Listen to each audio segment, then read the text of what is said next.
अस्सलाम वालेकुम। Programme night addition में हम आपको खुशामदीद कहते हैं। नाजरीन, बिल आखिर 8 साल के बाद सानेहा बल्दिया टाउन का फैसला हो ही गया। इस दौरान 3 तफ्तीशी अफसरान तब्दील हुए, 4 सेशन जजेस ने समाअत से माजरत की, 6 सरकारी वकला ने धमकियों के बायस मुकदमा ही छोड़ दिया था।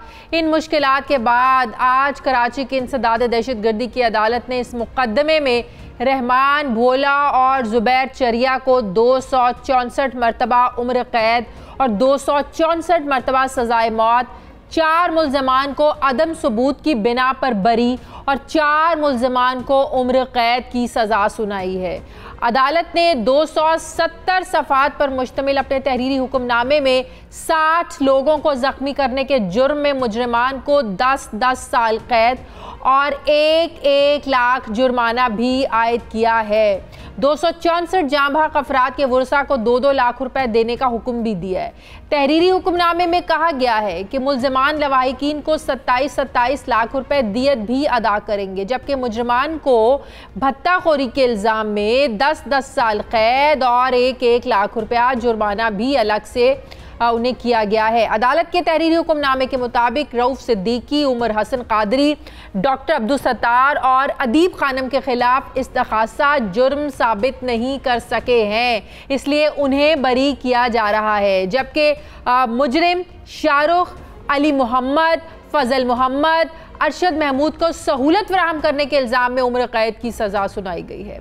सहूलतकारों ने केमिकल के साथ मुजरिमों को फैक्ट्री में दाखिल होने में मदद की, जबकि अदालत ने अपने हुक्मनामे में मफरूर मुल्जिम हम्माद सिद्दीकी और अली हसन कादरी के दायमी वारंट गिरफ्तारी जारी किए हैं। इस फैसले पर MQM के रहनुमा फैसल सब्जवारी ने यह ट्वीट करते हुए कहा है कि रऊफ सिद्दीकी की बरियत ये साबित करती है कि इस केस से MQM पाकिस्तान का कोई ताल्लुक नहीं है, जिस पर सईद गनी ने रद्द अमल देते हुए कहा कि ये भी बता दें कि हम्माद सिद्दीकी कौन था, भोला और चिड़िया कौन था। रऊफ सिद्दीकी का नाम तो आग लगाने और लगवाने वालों में था ही नहीं।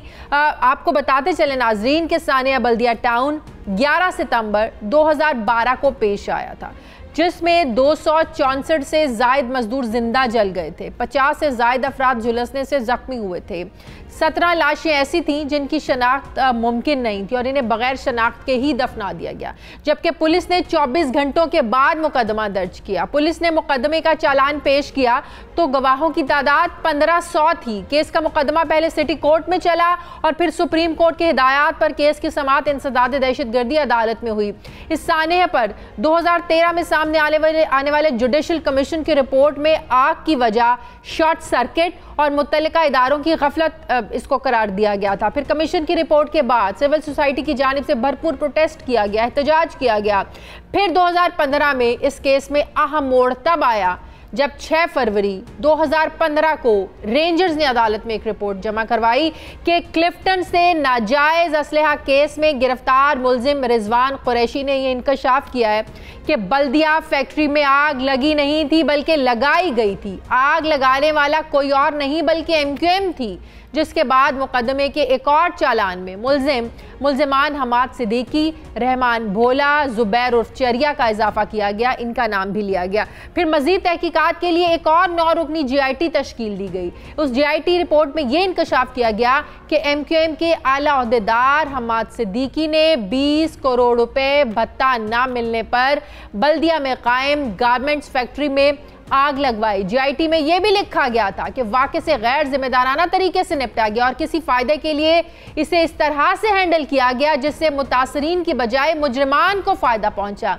वाक़े की जिस तरह तहकीकात की गई इससे साफ जाहिर होता है कि पुलिस ज़ेरे असर थी। इसको भी पुलिस का जो रोल रहा इसको इन्वेस्टिगेट करने में, उस GIT रिपोर्ट में पुलिस के रोल को भी क्वेश्चन किया गया था।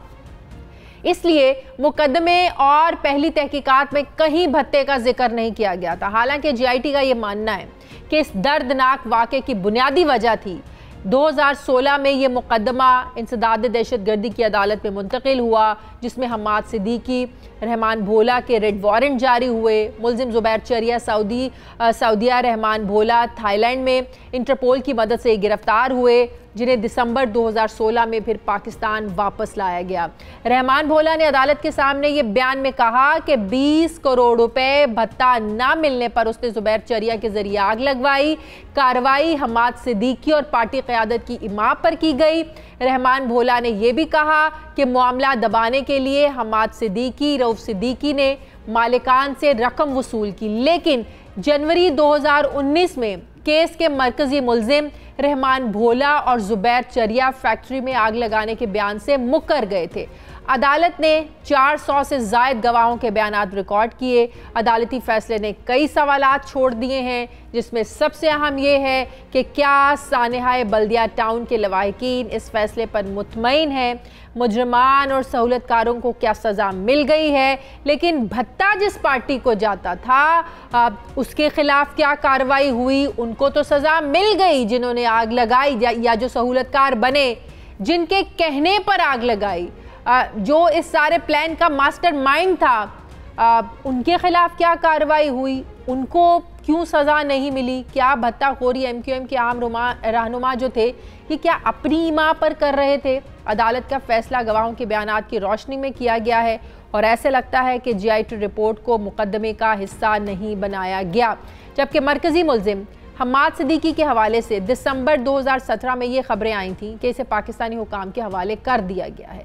अगर हमाद सिद्दीकी पाकिस्तान के पास है तो फिर इसे मुकदमे का हिस्सा क्यों नहीं बनाया गया। हम बात करेंगे, मुझे ज्वाइन किया है लवाहिकीन सानिया बल्दिया टाउन जो वाक़या पेश आया था, उनमें एक खातून सैयदा, उनका नाम है सैयदा बीबी, उनका बेटा भी उस फैक्ट्री में काम करता था और उस दिन उसी फैक्ट्री में मौजूद था जब वहाँ पर ये आतिशज़दगी हुई, जब यहाँ पर ये सारा वाक़या हुआ, आग लगाई गई। वो मेरे साथ हैं इस वक्त। सबसे पहले मैं उनसे बात करूँगी। अस्सलाम वालेकुम, बहुत बहुत शुक्रिया सईदा बीबी आपका, आपने वक्त दिया। सबसे पहले तो मैं ये जानना चाहूँगी, आज जो अदालत का फ़ैसला आया है इससे क्या ये समझा जाए या आप लोग ये समझते हैं कि जो मुतासरीन हैं आप लोग, ये 260 लोग अफराद नहीं थे, ये 260 ख़ानदान थे जो उस दिन उजड़ गए थे, जिनके घरों में उस दिन सफ़े मातम बिछा था, आप समझते हैं आज अदालत के फैसले के बाद आप लोगों को इंसाफ मिल गया? वालेकुम सलाम, आपका बहुत बहुत शुक्रिया जो हमें आप स्टूडियो में बात करने की यानी कि ये की। तो मैं इस फैसले का ये बताना चाहती हूँ जे अभी तो मैं ये आप लोगों को से ये फैसला सही है या गलत है ये नहीं बता सकती। मैं कल या परसों दिन आप सबको बताऊंगी, क्योंकि हमारे जो साथी हैं नेशनल ट्रेड यूनियन फेडरेशन के जनरल सेक्रेटरी नासिर मंसूर और हमारी जो मेंबरान्स हैं, इन सब की राय लेकर फिर उसके बाद मैं आपसे बात करूंगी, आप सबको अपनी राय बताऊंगी। लेकिन आपका जो ये तो मैं बताते चलूँ, जो सबसे बड़ा जो मुजरिम है हम समझते हैं मालिकान, इनके साथ मालिकान को भी यानी कि पाकिस्तान लाया जाए और इन्हें भी इसी तरह सज़ा दी जाए, क्योंकि भत्ता मालिकान से मांगा गया था और मालिकान ने अपनी फैक्ट्री बंद नहीं की और 260 मजदूर को जलने के लिए उस फैक्ट्री को खुला रखा। दूसरी तरफ ये अगर चाहते तो मदद ले सकते थे पुलिस से, रेंजर्स से, अपने हुक्मरानों से, लेकिन ऐसा इन्होंने नहीं किया। इसके अलावा मतलब है उस वक्त फैक्ट्री मालिकान को या नहीं ये बात बतानी चाहिए थी अल्लाह हुकाम तक कि हमसे भत्ता मांगा जा रहा है, अगर उन्हें धमकियां दी जा रही थी तो उनको बताना चाहिए था। जी, बंद करना चाहिए था फैक्ट्री, जी फैक्ट्री को बंद कर देना चाहिए था। अगर फैक्ट्री बंद कर दिया जाता तो 260 फैमिली जो अभी शहीद की फैमिली हैं, ये दर बदर के ठोकरें नहीं खाते हैं, ये अपने आंसू आज तक, आज 8 साल तबील 8 साल, लेकिन फैसला हुआ भी तो असल मुजरिम जो सबसे बड़ा जुर्म किया वो बाहर जाकर बैठे हुए हैं और यहाँ फैसला हो रहा है। लेकिन असल मुजरिम तो वो भी हैं जिनके कहने पर ये सारा कुछ हुआ, जिनके लिए भत्ता मांगा जा रहा था, जो मास्टरमाइंड है। सारे को लाया जाए जी मैडम, ये सारे को लाया जाए, जो मांगा, जिसने किया और जिसने इसे बर्दाश्त किया, छोड़ दिया जी नहीं हम फैक्ट्री नहीं बंद कर सकते। आपके बेटे ने कितना अरसा इस फैक्ट्री में काम किया? कितने अरसे से इस फैक्ट्री में आपका बेटा काम कर रहा था? अच्छा 4 साल। 4 साल। अच्छा, 4 साल। उन 4 सालों में ऐसी कोई बात बेटे ने नहीं की कि इस तरह कभी धमकियां मिली हैं? हाल कोई जगह नहीं था, नहीं। अच्छा। इस फैक्ट्री नहीं, हमारे बेटा जो काम कर रहा था वो कटिंग डिपार्ट था, वो यानी कि नीचे फ्लोर थे, ग्राउंड फ्लोर में, और वहां पर 40 बंदे काम कर रहे थे। एक बंदा बचकर नहीं निकल पाया क्योंकि वहां पर कोई फैक्ट्री के अंदर ताले लगाए गए थे। हाल ऐसा नहीं थी, सिचुएशन नहीं थी। जे आग जो लगी तो बुझाने का कोई रास्ता, जे निकलने का कोई रास्ता, कोई बैल, कोई यानी कि फैक्ट्री में कोई मजदूर ट्रेन आफ्ता नहीं था।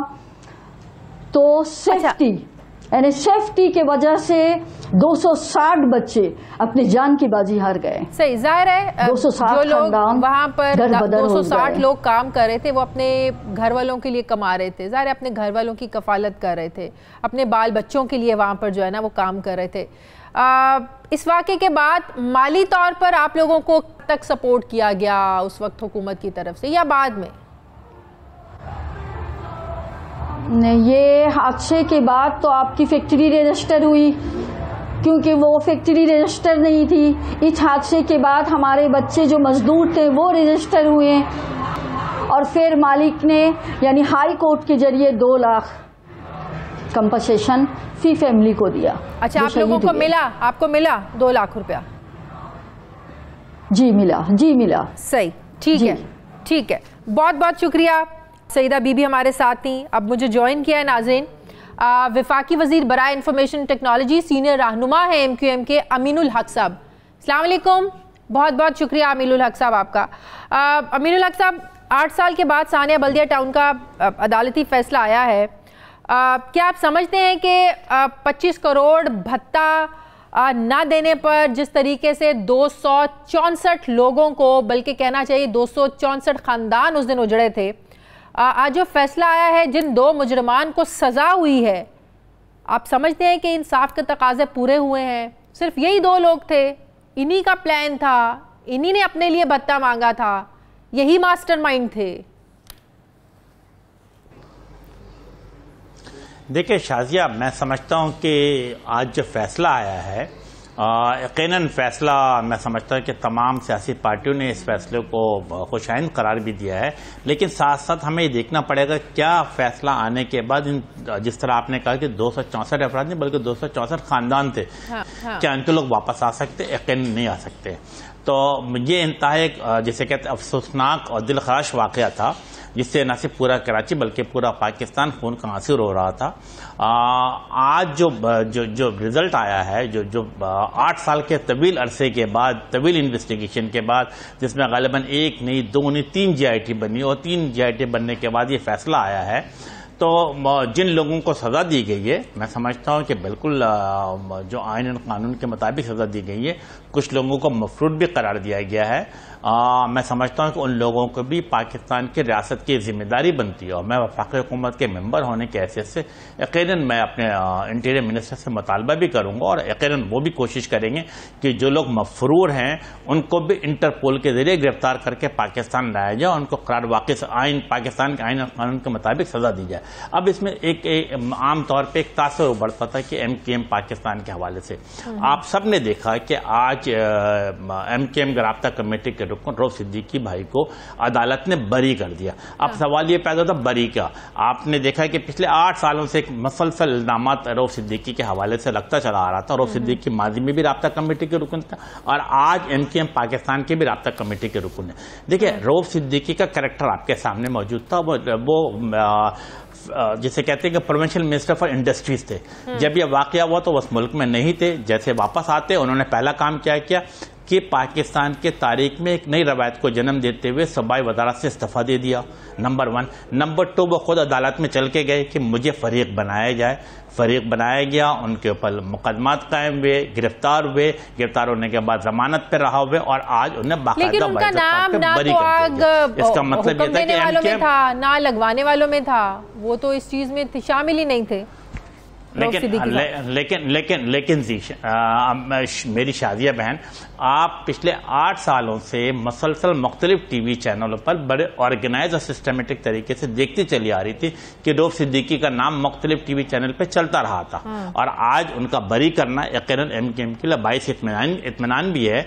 लेकिन हम जिसे कहते हैं कि समझते हैं कि यह अदालती कार्रवाई अभी आगे और चलेगी। प्रोसिक्यूटर को अपना होमवर्क और अच्छा करना पड़ेगा और जिसे कहते हैं कि सूबाई हुकूमत, आप समझते हैं कि ये चीज अभी मिसिंग है जो फैक्ट्री मालिकान बेहतर करते हुए, क्योंकि फैक्ट्री मालिकान तो ये कहते हैं कि जो 25 करोड़ भत्ता मांगा जा रहा था ये तो एमक्यूएम वाले हमसे मांग रहे थे। फिर आज भी सवाल उठाया जा रहा है भाई हमाद सिद्दीकी कौन है, किस पार्टी के साथ ताल्लुक था, ये जुबैर उर्फ चरिया ये कौन है, किस सेक्टर का, ये किस पार्टी से मुंसलिक था। ये तो सवाल तो अभी भी उठाए जा रहे हैं। तो आपको लगता है कि अभी इन्वेस्टिगेशन इस हद तक भी आगे जानी चाहिए कि जो फैक्ट्री मालिकान इल्जाम लगाते हैं कि एमक्यूएम के कहने पर जो है ना वो ये आग लगाएगी क्योंकि भत्ता एमक्यूएम मांग रही थी? देखिए शादिया, ये कहने में तो बहुत अच्छा लगता है कि एमक्यूएम का नाम ले लिया जाए। शादिया, आपको ये भी समझना पड़ेगा कि अगर किसी जगह पर एमक्यूएम के मुलव्वस होती तो क्या एमक्यूएम इसको सपोर्ट कर रही होती, क्या एमक्यूएम इसको प्रोटेक्ट कर रही होती? नहीं। आप ये देखिए कि 2013 में हमाद सिद्दीकी को उनके जुराइम के बदौलत पार्टी से खारिज कर दिया गया था। और इसी तरीके से देखिए ये भी समझना पड़ेगा कि एमक्यूएम पाकिस्तान अर्बन सिंध की एक बड़ी पार्टी है जिसमें उसके लाखों के तादाद में कारकुनान और करोड़ से ऊपर लोग जो उसके सपोर्टर्स भी हैं। तो उसके रैंक एंड फोल्ड में मुख्तलिफ किस्म के लोग आ जाते हैं। इसी तरह न सिर्फ एमक्यूएम है बल्कि अगर आप देखेंगे पाकिस्तान पीपल्स पार्टी, PMLN, अवामी नेशनल पार्टी, जमात इस्लामी, इन तमाम के लोग मफादात वाले लोग अपने उसमें शामिल होते हैं। लेकिन देखते क्या MQM Pakistan as a policy उनको ओन करती थी? नहीं। क्या एमक्यूएम पॉलिसी का मंशूर था? नहीं। जिन दो लोगों को सजाए मौत हुई है, ये शर्मनाक अमल था एमक्यूएम से। देखिए अगर इनका ताल्लुक भी था तो वो उनका इनफरादी फेल था और एमक्यूएम सख्त इन अल्फाज में इसकी मजम्मत माजी में भी करती चली और आज भी मजम्मत करती है। ये दो लोग ही मास्टरमाइंड थे, आपके कहने का मतलब है यही दो लोग मास्टरमाइंड थे जिन्हें सजाए मौत हुई है? लोग अपने लिए ही भत्ता मांग रहे थे? नहीं शादिया, मैंने यकीनन ये बात नहीं की। मैंने कहा अगर इन लोगों में से कोई भी मुलव्वस था और कोई भी मास्टरमाइंड है तो उन तमाम लोगों को किसकी जिम्मेदारी बनती है? रियासत की जिम्मेदारी बनती है, सूबाई हुकूमत की जिम्मेदारी बनती है कि इन्वेस्टिगेट करे। और आपको पता है कि इस पर तो प्रीमियर एजेंसी भी इन्वेस्टिगेशन कर रही है। जो लोग भी इसमें मुलव्वस हैं उनको बिल्कुल लाजमी तौर पर गिरफ्तार करके प्रोसिक्यूशन केस को मजबूत से मजबूत तर बनाते हुए, और अगर कुछ लोग मफरूर भी हैं जो बैरून मुल्क मुक़ीम है, मेरा इशारा आप समझ रही हैं कि जो लोग भी हैं उनको भी फौरी तौर पर ला करके करार वाक़ई सजा दी जाए। अच्छा, एमक्यूएम ने अपने तय मुतासरीन की क्या मदद की थी? देखिए एमक्यूएम का एक अपना सिस्टम है। इस शहर में जब कोई आफत आती है, कोई आग लगने का वाक़या होता है या बारिश का सिलसिला होता है या किसी फैक्ट्री में आग लगती है, कोई फैक्ट्री गिर जाती है, कोई मकानात गिर जाते हैं, तो एमक्यूएम की खिदमत फाउंडेशन हमेशा उनके दरमियान मौजूद रहती है। और एमक्यूएम की कामयाबी का राज क्या है कि पिछले 3 दहाइयों से लेकर आज तक अपने अवाम, अपने कारकुनान और अपने वोटर के दरमियान खड़ी रहती है। और उस वक्त भी एमक्यूएम पाकिस्तान ने जिसे कहते हैं कि कई दिनों तक मुसलसल दिन रात अपना खिदमत फाउंडेशन का कैंप लगाया, उनके साथ उनके दुख में शरीक हुई, उनके लवाकिन के साथ खड़ी हुई, क्योंकि इसमें से दर्जनों के तादाद में ऐसे लोग थे जो एमक्यूएम अपने कारकुनान थे, जो एमक्यूएम के अपने वोटर थे, जो एमक्यूएम के अपने सपोर्टर थे, और हमारे टॉप लीडरशिप उनके तमाम लोगों के जनाजों में शरीक होती रही है। तो यकीनन हमारा दिल भी बहुत दुखी था। और एमक्यूएम से जो कुछ भी इनकी बेहतरी के लिए हो सकता है, जैसे मेरा ख्याल है कि मेरे इल्म के मुताबिक सिंध हुकूमत ने और मेरा ख्याल है कि लेबर डिपार्टमेंट ने भी 1-2 लाख रुपए इनको दिया है, लेकिन ये मसले का हल नहीं है। जो इनका हक बनता है उनको तमाम तौर पर उनके पैसे भी अदा किया जाए, इनके ड्यूज भी अदा किया जाए। अब आप कह रहे हैं कि जो लोग मफरूर हैं, मिनिस्टर ऑफ इंडस्ट्री के भी मफरूर हैं, उनको भी पकड़ा जाए। जो जाहिर है जो मालिकान हैं वो भी बाहर बैठे हैं, उनसे भी पूछगछ होनी चाहिए, पूरे तरीके से इन्वेस्टिगेशन होनी चाहिए। जाहिर है जिनको सजाएं हुई हैं वो अपीलों पर भी जाएंगे, उनका बुनियादी हक है, ये राइट है उनका। अगर इन्वेस्टिगेशन का दायरा फिर एमक्यूएम तक जाता है, एमक्यूएम को इन्वेस्टिगेट किया जाता है, तो आप समझते हैं कि ऐसे इल्ज़ामात की बुनियाद पर एमक्यूएम का हुकूमत में रहना बनता है? शाजिया, आपका सवाल मारूज़ों पे मबनी है। मैं आपको बड़े इत्मीनान से आपको बताता हूं कि बड़े ऑर्गेनाइज और सिस्टमेटिक तरीके से पिछले 5 या 8 साल से MQM को बदनाम, यानी कि MQM के परसेप्शन को ख़राब करने की कोशिश की जाती रही है। मैं 2 मिसालें आपको देता हूं, बड़े सुकून से आप इसे सुनिएगा ज़रूर और इसे TV पर नशर ज़रूर कीजिएगा। आप सबको याद है अमजद साबरी का इस शहर में कत्ल होता है, मारूफ नाथ खां, पूरा पाकिस्तान, पूरा दुनिया उनको जानता है। जब उनका कत्ल दोपहर के 2 बजे हुआ, मैं और वसीम अख्तर सबसे पहले उनके घर पे पहुंचा। तमाम टीवी चैनल पे क्या चल रहा था कि MQM इसके कत्ल में मुलव्वस है, लेकिन और शाम में मुख्तलिफ टीवी चैनल पे टॉक शो भी मुनक्कद कराए गए। मुझे पता है कि टॉक शो किन के कहने पे कराए जा रहे थे, लेकिन 2 दिन के बाद पाकिस्तान की प्रीमियर एजेंसी ने जिस शख्स को गिरफ्तार किया और उसका जब रिकॉर्ड आया तो पता लगा उसका ताल्लुक लश्कर जंगी से है। तो ये तो एक उस वक्त में गलत साबित हुआ। दूसरी मिसाल मैं आपको देता हूं, बड़ा मशहूर वाकया, कराची में 54 आगा खान कम्युनिटी के बसों पर हमला होता है और 54 के करीब लोगों को शहीद किया जाता है। मेरा ख्याल है कि शहादत के 15 मिनट के बाद टीवी चैनल पे MQM के दहशतगर्द इसमें मुलव्वस होंगे। आप सब ने देखा कि उसके 2 दिन के बाद उस वक्त IG सिंध गुलाम जिलानी साहब टीवी चैनल में बैठते हैं, कहते हैं क्या MQM का ताल्लुक नहीं, बल्कि इसमें तालिबान और इसके अंदर लश्कर जंग भी मुलव्वस थे। तो वहां आप पाकिस्तान की जो प्रीमियर एजेंसी से उन्होंने भी इस बात की तायद की, लोगों को गिरफ्तार किया, आज उनको सजा हो रही है। तो परसेप्शन पे खुदा के वास्ते शादियां ना जाए। बदकिस्मती से कराची की ये तारीख रही है, लेकिन लाशें, लेकिन मैं मैं अर्ज कर दूं ना, चले आपने तीनों बातें कर दी, तीनों बातों के मैं बारे में बता दूं। देखिए कराची के अवाम जब ये इस तरह की खबरें चलती है ना, तो मैं बिल्कुल साफगोई से मैं काम ले रहा हूं, मेरी बात बड़े सुकून से सुनिएगा कि पंजाब में लोग खुश हो जाते हैं, बलूचिस्तान में लोग खुश होते हैं, KPK में, लेकिन कराची के अवाम, अर्बन सिंध के अवाम जो टीवी भी देखता है, जो सुबह उठकर अखबार भी पढ़ता और जो अपने टेलीफोन पे सोशल मीडिया से भी कनेक्ट रहता है, उससे इस बात का पता होता है कि ये इल्जाम सिर्फ MQM को बदनाम करने के लिए लगाए जा रहे हैं। और इस तरह के इल्जाम लगाने से मेरा कारकुन, मेरा सपोर्टर, मेरा वोटर मेरे कंधे से कंधे मिलाकर और खड़ा हो जाता। यही वजह है कि पिछली 3 दहाइयों से और आज भी जितने होने वाले तमाम इलेक्शन, जो बाई इलेक्शन में MQM ने शानदार कामयाबी हासिल की है। बहुत शुक्रिया। तो परसेप्शन पे ना जाए बल्कि अमलन देखिए क्या हो रहा है। शुक्रिया सीनुमा, MQM विफाकी वजीर बराए इंफॉर्मेशन टेक्नोलॉजी अमीनुल हक साहब मेरे साथ है, बहुत शुक्रिया आपका। मुझे प्रोग्राम में नाज़रीन एक ब्रेक लेनी, वापस आते हैं वक्फे के बाद।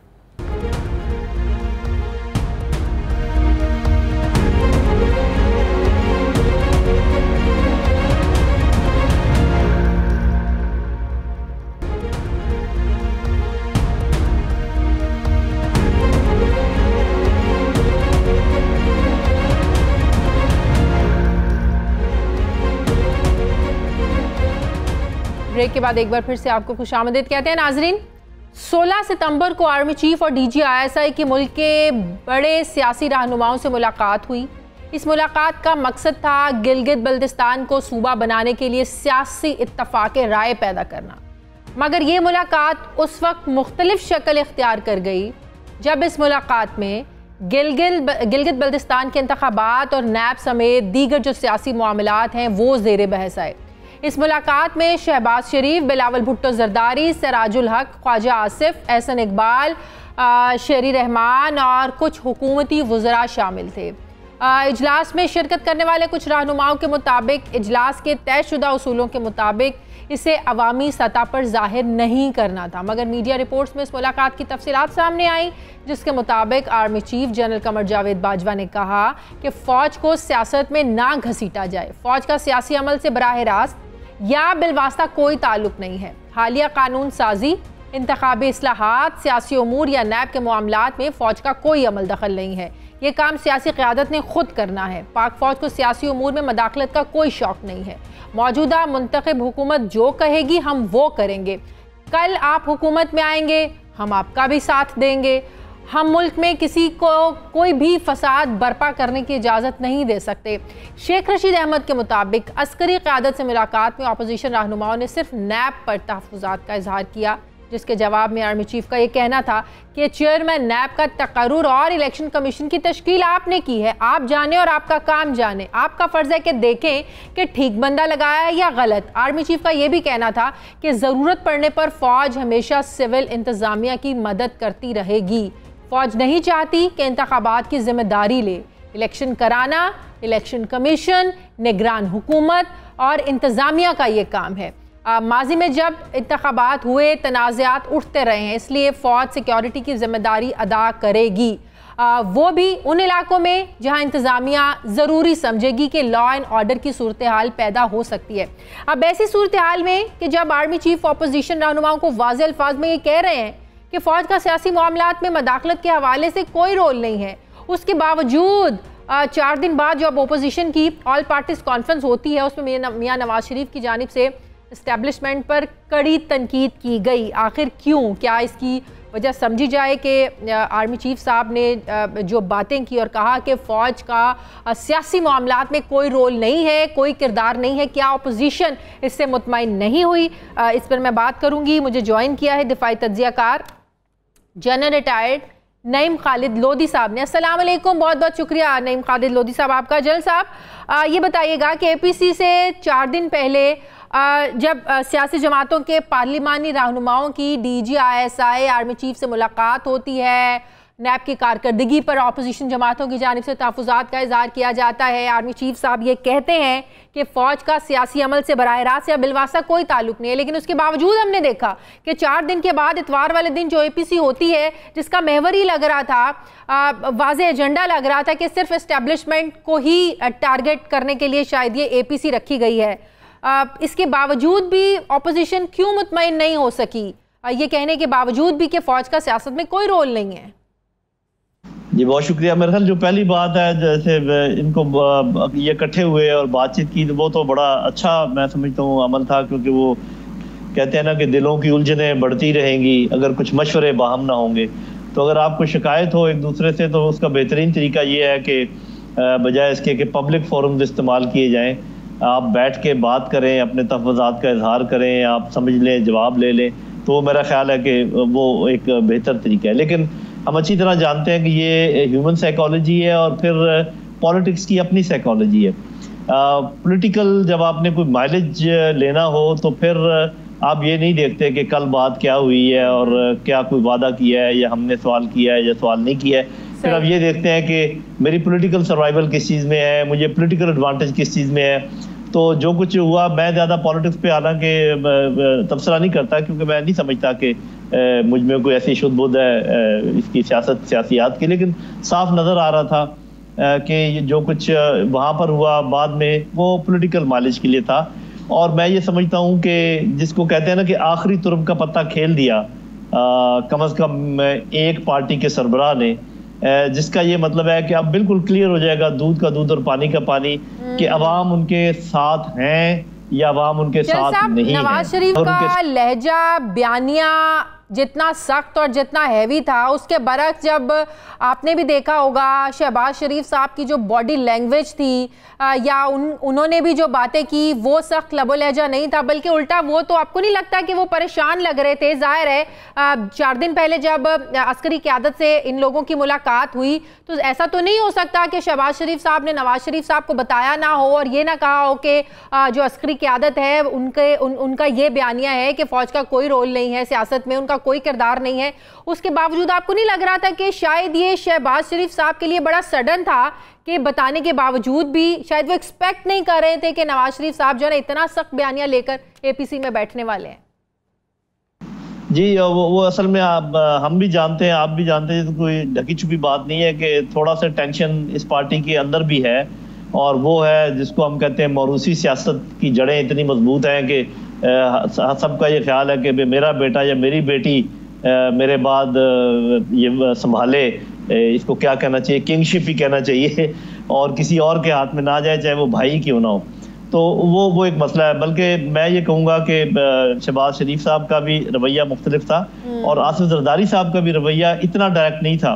इसमें थी, उन्होंने भी बातें की है, लेकिन ऐसे नहीं था जिस तरीके से हेड ऑन नवाज शरीफ साहब आए हैं। और मेरा ख्याल है कि मेरा अपना अंदाज़ा है, उन्होंने अपने लिए भी प्रॉब्लम क्रिएट किया है और अपने पार्टी के लिए भी प्रॉब्लम क्रिएट किया। देखिए उनका जो टोटल बयानिया है, उसका अगर मैं लुब्बे लबाब कहूँ तो वो ये है कि अगर फौज मुझे वजीर आला बनाए और मुझे वजीर आजम बनाए तो ठीक है, लेकिन अगर फौज इमरान खान साहब को वजीर आजम बनाए तो ये जुल्म है।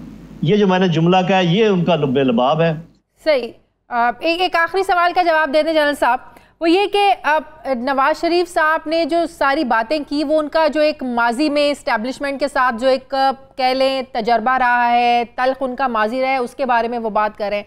लेकिन आपको नहीं लगता कि हमेशा नवाज शरीफ साहब ने जब भी इस्टेब्लिशमेंट को लेकर ये बयानिया अपनाया है वो तस्वीर का एक रुख बयान करते रहे हैं, कभी उन्होंने तस्वीर का दूसरा रुख बयान नहीं किया कि उनका सियासत में आने के हवाले से किरदार किसका था, किस वजह से वो सियासत में आए, क्या उनके ताल्लुकात रहे जो सियासत में लेकर आए। आपको नहीं लगता ये आधा सच बताया जाता है और बहुत सी हकीकतें छुपाने की भी कोशिश की जाती है? जी, तो उसमें मेरा ख्याल है कि उनको याद दहानी कराने की जरूरत नहीं, क्योंकि वो चीज़ तो दीवार पे लिखी हुई है और बहुत जली हरूफ में लिखी हुई है और सभी जानते हैं। मेरा नहीं ख्याल कि पाकिस्तानी कौम को इतना बेवकूफ़ बनाया जा सकता है कि वो ये भी ना समझ पाए कि वो क्या चाह रहे हैं और वो क्या कह रहे हैं। तो देखें आगे की ये बातचीत कैसे बढ़ती है। मुझे तो लगता है कि काफ़ी इसमें बाकी देखिए फौज ने बताया भी है और बार बार कह भी रही है कि जब हमें बुलाया जाएगा हम हर हुकूमत, हर इलेक्टेड हुकूमत के साथ हैं। और ये उन्होंने पहले करके भी दिखाया। किसी और हुकूमत के ज़माने में ज़ल्ज़ले आए, किसी और हुकूमत के ज़माने में सैलाब आए तो फ़ौज ने उनका साथ दिया। अभी पेंडेमिक हुआ तो उसकी ज़रूरत थी फ़ौज की, टिड्डी दल हुआ, कराची में मसला आया तो फ़ौज ने तो ये काम करना है, इसलिए कि फ़ौज तो इसी अवाम ने, मैं कहा करता हूँ कि अपना पेट काट कर इस फ़ौज को पाला है और फ़ौज को इस नहज पे पहुँचाया है कि वो बड़ी डिसिप्लिन फोर्स है, वो ये काम ऑर्गेनाइज तरीके से कर सकती है। तो फौज अगर कोई काम करती है, अभी इलेक्शन कमीशन अगर फौज के बगैर इलेक्शन करवा सकता है तो भाई फौज को क्या जरूरत है कि वो कहे कि जी नहीं हम आएंगे और हमसे इलेक्शन करवाएं। आप इलेक्शन फौज के बगैर करवा के देख लीजिए। बात यह है कि पहले जो रवायत थी कि वो सारे शनाख्ती कार्ड बोरियों में भर के ले आते थे और ठप्पे लगाते थे और मुख्तलिफ तरीकों से लोगों के मरोड़ कर उनको जबरदस्ती उनसे वोट डलवाते थे, वो इस दफा नहीं हो सका क्योंकि हर पोलिंग स्टेशन पे एक फौजी खड़ा हुआ था। तो यही शिकायत है कि जी जब आप कहते हैं कि वोट को तौकीर दो तो क्या सिर्फ उन वोटों को तौकीर देनी है जो आपके लिए डले हैं और उन वोटों को तौकीर नहीं देनी जो किसी और के लिए डले हैं। भाई आपको पता है रिकाउंटिंग हुई है, एक जगह नहीं दसियों जगह रिकाउंटिंग हुई है और कभी एक दो रिकाउंटिंग में नून के लोग भी जीते हैं, लेकिन जिस मार्जिन से जीते हैं उनको पता है कि अगर 95 लाख उनको मिले तो 90 लाख उनके दूसरे बंदे को भी मिले थे, तो वो 90,000 की बात करूं तो उस 90,000 की कोई तौकीर नहीं है, ये 95,000 की बहुत ज्यादा तौकीर है। तो ये थोड़ी सी ऐसी बातें हैं जो जिन पे बड़ा अचंभा होता है। बहुत शुक्रिया। रिटायर्ड नईम खालिद लोधी साहब मेरे साथ थे। नाज़रीन मुझे प्रोग्राम में एक ब्रेक लेनी है, ब्रेक के बाद मुझे ज्वाइन करेंगे तहरीक इंसाफ के रहनुमा सैयद शमशाम बुखारी साहब, हमारे साथ रहिए।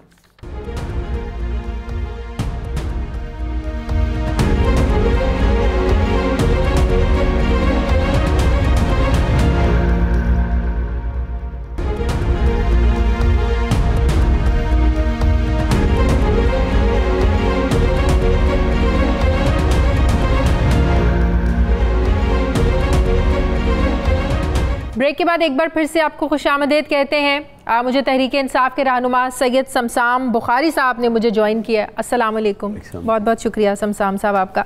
शमशाम साहब ये परसों जो APC हुई उसके बाद जो एक बड़ा वावेला मचा हुआ है, उस APC से लग रहा है कि वाकई एजेंडा उनका था इस्टेब्लिशमेंट के ख़िलाफ़ और बयानिया बड़ा स्ट्रॉन्ग था, बड़ा हैवी बयानिया कहा जा सकता है नवाज शरीफ साहब का। उसके बाद अब हुकूमत क्या सोच रही है उनकी बीमारी को लेकर, क्योंकि पहले तो कहा जा रहा था, पहले तो बड़ी गवाहियाँ ली गई, नवाज शरीफ बीमार थे उनको भेज दिया गया, बाद में कहा गया नहीं जी जाली रिपोर्ट्स तैयार हुई, सूबाई वजीर आपकी कहती है नहीं बिल्कुल रिपोर्ट जाली नहीं थी, ठीक थी। उसके इस तकरीर के बाद आपको लग रहा है कि वो बिल्कुल ठीक है, आशाश बशाश हैं, वाकई आप लोगों को चकमा दे के बस फरार हो गए चले गए? देखें शादी मेरे हिसाब में तो ये बीमारी इशू ही नहीं है। अच्छा। ये जो उन्होंने इस APC के हवाले से मैं कह रहा हूँ, ये जो उन्होंने बयानिया दिया है परसों, ये सो कॉल्ड एंटी इस्टेब्लिशमेंट नहीं था, ये एंटी पाकिस्तान था।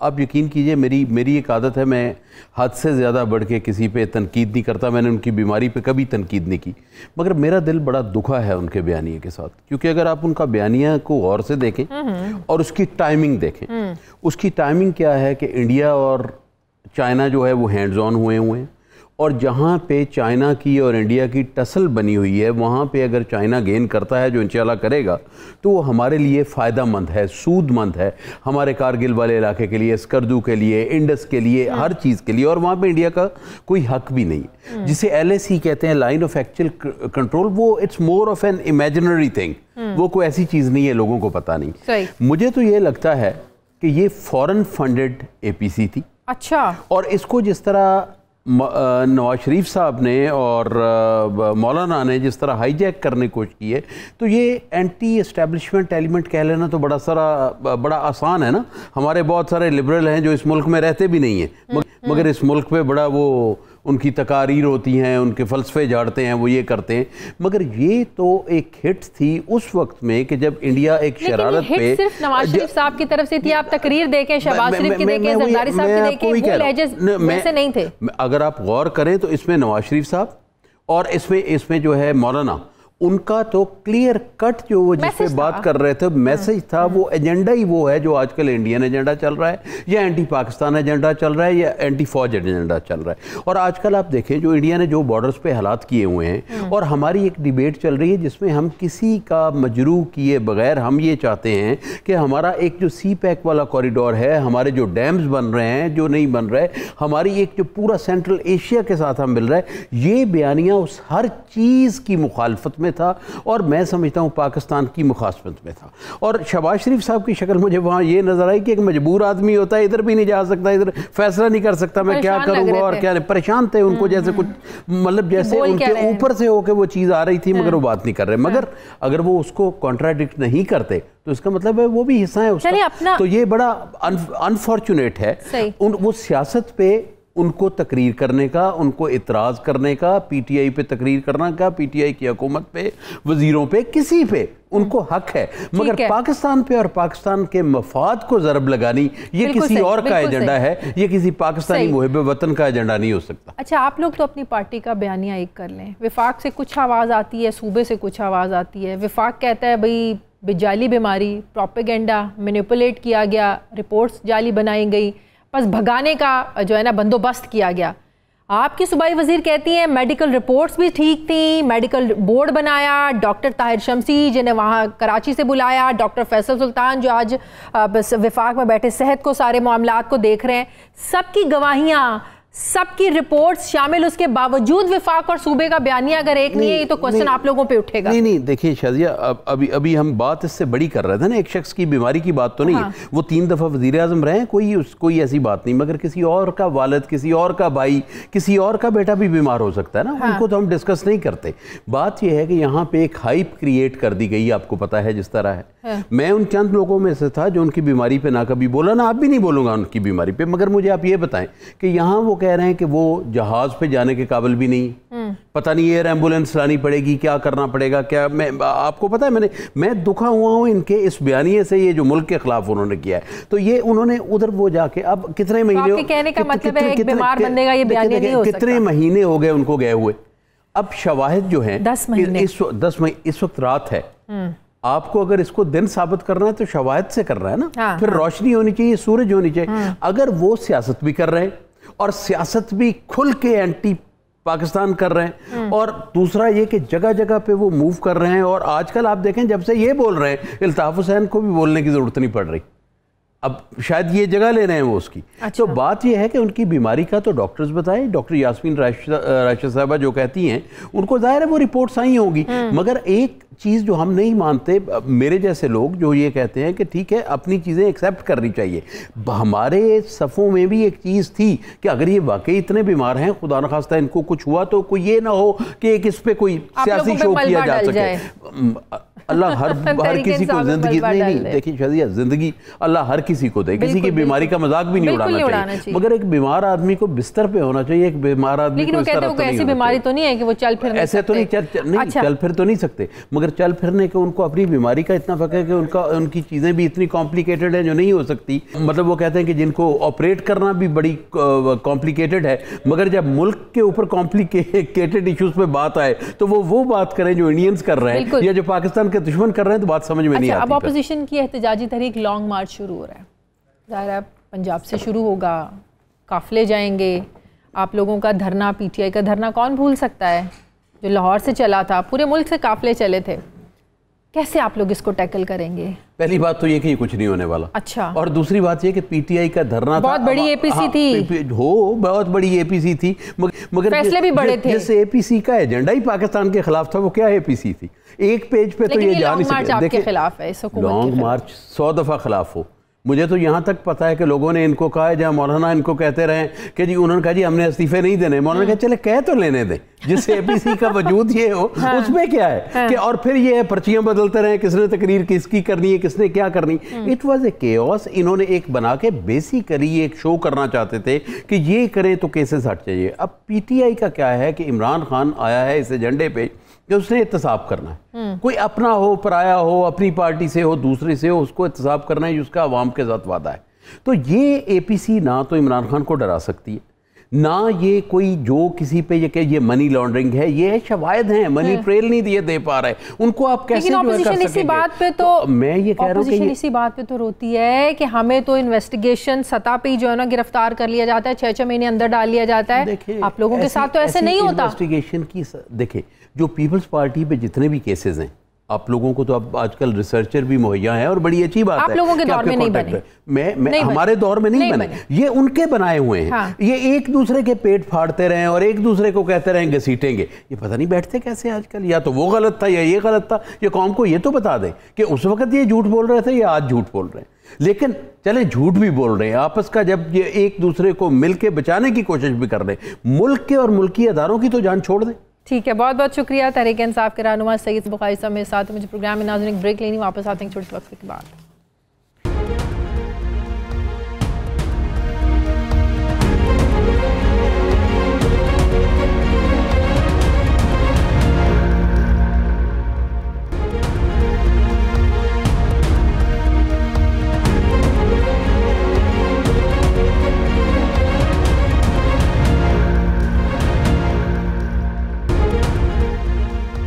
ब्रेक के बाद एक बार फिर से आपको खुशामदीद कहते हैं। नाज़रीन, आलमी दुनिया गुज़श्ता 8 महीनों से कोरोना वायरस की वैक्सीन तलाश करने में मसरूफ़ है, लेकिन अभी तक किसी को कामयाबी हासिल नहीं हुई है। अहम बात यह है कि पाकिस्तान में भी कोरोना की वैक्सीन के क्लिनिकल ट्रायल जो है ये अब 3रे मरहले में दाखिल हो गया है।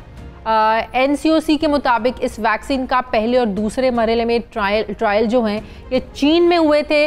मुआविन खुसूसी बराए सेहत डॉक्टर फैसल सुल्तान का ये कहना है कि ये ट्रायल पब्लिक प्राइवेट पार्टनरशिप के तहत कौमी इदारे सेहत और चीनी कंपनी ये मिलकर कर रहे हैं, जबकि कौमी इदारे सेहत के सरबराह मेजर जनरल आमिर इकराम के मुताबिक ये ट्रायल 3 मरहलों पर मुश्तमिल होगा और 8 से 10 हज़ार रज़ाकारों पर वैक्सीन का ट्रायल किया जाएगा। और अगर ये ट्रायल कामयाब हो जाते हैं तो 3 से 4 माह में कोरोना वैक्सीन मार्केट में दस्तयाब होगी। यकीनन ये हम सब के लिए खुशाइंद है। इसी पर बात करने के लिए मैंने आज अपने प्रोग्राम में इनवाइट किया है माहिर अमराज़ खून डॉक्टर ताहिर शमसी साहब को। अस्सलाम वालेकुम, बहुत बहुत शुक्रिया डॉक्टर साहब आपका। बड़ी खुशकिस्मती है कि पाकिस्तान उन चंद ममालिक में शामिल हो गया है जहां कोरोना के इलाज के लिए वैक्सीन का जो ट्रायल है उसका आगाज़ हो गया है। बताया गया है कि 3 मराइल पर मुश्तमिल ट्रायल है। ज़रा इसका हमें अगर आप डिटेल से बता सकें कि हम किस मरहले पर हैं और बाकायदा तौर पर इस वैक्सीन का आगाज़ इस्तेमाल कब से शुरू हो सकता है?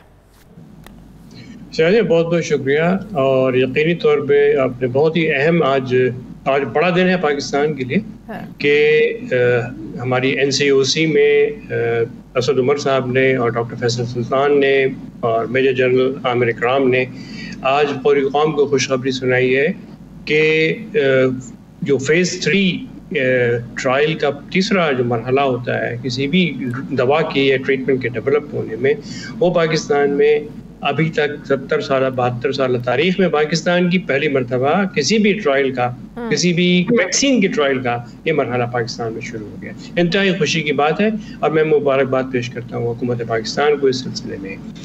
अब जो मामलात इसके हैं कि ये फेज़ 3 ट्रायल कब तक चलेगा, इसका जो इनिशियल रिजल्ट्स हैं वो मेरा ख्याल है 2 महीने 2.5 महीने में आने शुरू हो जाएंगे।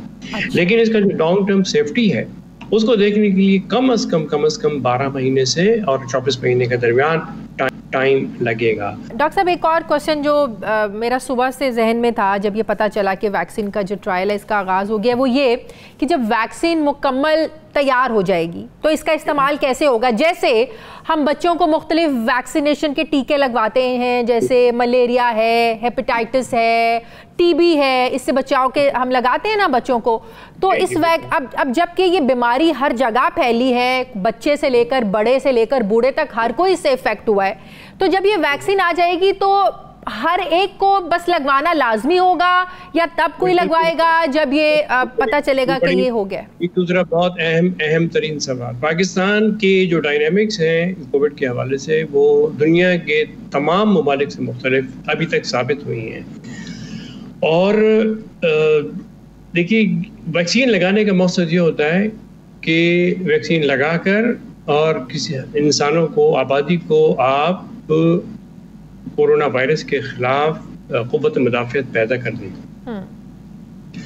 अच्छा, और लगाने से पहले ये चेक कर लिया जाता है कि ऐसे शख्स को पहले कभी कोरोना हुआ तो नहीं था, उस पर एंटीबॉडीज तो नहीं बन गई हैं पहले से। तो अगर एंटीबॉडी बन चुकी हैं तो शायद वैक्सीन लगाने की शायद ज़रूरत ना पड़े। मैं शायद का लफ्ज़ इस्तेमाल कर रहा हूँ। अच्छा, अब हम देखें थोड़े से डायनामिक्स मुख्तलिफ मुल्कों में। न्यूजीलैंड की मिसाल ले लें, 1% से कम आबादी है जिसने एंटीबॉडीज बनाई हैं अभी तक, यानी एक्सपोजर हुआ है 1% आबादी। अगर हम जर्मनी की मिसाल लें, तकरीबन 5% आबादी है जिसने एंटीबॉडीज बना ली, यानी 95% को वैक्सीन की ज़रूरत है।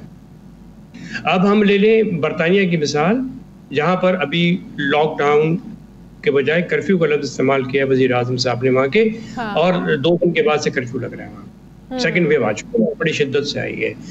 इन ममालिक में 5%, 4%, 6% तक लोगों ने एंटीबॉडीज बनाई। 90%, 95% को वैक्सीन की जरूरत है। पाकिस्तान की मिसाल ले लीजिए। पाकिस्तान जुलाई के महीने में हमारे ग्रुप ने, NIBD ने एक तहकीक की थी जो पिछले हफ्ते ऑक्सफोर्ड यूनिवर्सिटी प्रेस का जो जर्नल ऑफ पब्लिक हेल्थ है उसमें पब्लिश हुई है। उसके मुताबिक कराची की आबादी का करीब उस वक्त जुलाई के महीने में 36% आबादी जो है उसने एंटीबॉडीज बना ली थी। और अभी सितंबर का मैं आपको डेटा बता देता हूँ, ऑल्दो पब्लिश नहीं हुआ। यहाँ पर इंडस्ट्रियल वर्कर्स 60% से ज़्यादा इंडस्ट्रियल वर्कर्स, हमारी जो सनती वर्कर्स हैं, काम कारकुनान हैं, उनमें 60% से ज़्यादा ने एंटीबॉडीज बना ली। तो 60% लोगों को तो वैक्सीन की ज़रूरत नहीं है। सही। इस तरह से हम ब्लड डोनर्स को देख लेते हैं, 38% लोगों ने एंटीबॉडीज बना ली है। जनरल पॉपुलेशन में देख लेते हैं, अडल्ट पॉपुलेशन की मैं बात कर रहा हूँ कराची की, तो करीब टोटल अगर हम एग्रीगेट देखें 50% आबादी से ज़्यादा लोगों ने एंटीबॉडी बना ली है। तो पाकिस्तान में वैक्सीन की ज़रूरत महदूद हो गई। किसको ज़रूरत पड़ेगी? पाकिस्तान में उसको ज़रूरत पड़ेगी जिसकी एंटीबॉडी नेगेटिव हो, दूसरे नंबर पे वो ट्रैवलिंग कर रहा हो, मुल्क से बाहर जाने की कोशिश कर रहा है, तो अगले चंद सालों तक वैक्सीन की सर्टिफिकेट चाहिए होगा, या इस बात की हतमी रिपोर्ट चाहिए होगी कि आपके जिस्म में क़ुव्वत मुदाफ़ियत कोरोना के खिलाफ बनी हुई है, एंटीबॉडी मौजूद है। फिर बच्चों में हमें नहीं पता, तो बच्चों की एक बड़ी आबादी है हमारे यहाँ, तो वहाँ पे उनको शायद वैक्सीन की ज़रूरत पड़ेगी। बहुत बहुत शुक्रिया माहिर खून डॉक्टर ताहिर शम्सी साहब मेरे साथ हैं। नाज़रीन, हमारे प्रोग्राम का वक्त खत्म हो गया। प्रोग्राम के लिए आप हमें फीडबैक ज़रूर दीजिएगा। मेरी आपसे मुलाकात होगी कल। अपना ख्याल रखिएगा। अल्लाह हाफ़िज़।